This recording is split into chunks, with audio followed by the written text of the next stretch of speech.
Praise the Lord. இன்றைய தியானம் ரோமர் 6:9 முதல் 14 வரை. மரித்தோரிலிருந்து எழுந்த கிறிஸ்து இனி மரிப்பதில்லை என்று அறிந்திருக்கிறோம். மரணம் இனி அவரை ஆண்டு கொள்வதில்லை. அவர் மரித்தது பாவத்திற்கென்று ஒரே தரம் மரித்தார். அவர் பிழைத்திருக்கிறது தேவனுக்கென்று பிழைத்திருக்கிறார்.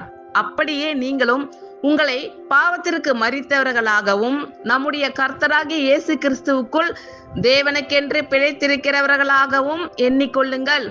ஆகையால் நீங்கள் சரீர இச்சைகளின்படி பாவத்திற்கு கீழ்ப்படியத்தக்கதாக சாவுக்கு ஏதுவான உங்கள் சரீரத்தில் பாவம் ஆளாதிருப்பதாக.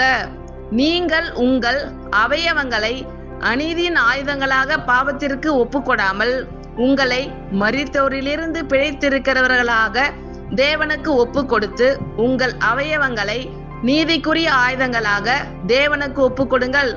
நீங்கள் நியாய பிரமாணத்திற்கு கீழ்ப்பட்டிராமல் கிருபைக்கு கீழ்ப்பட்டிருக்கிறபடியால் பாவம் உங்களை மேற்கொள்ள மாட்டாது.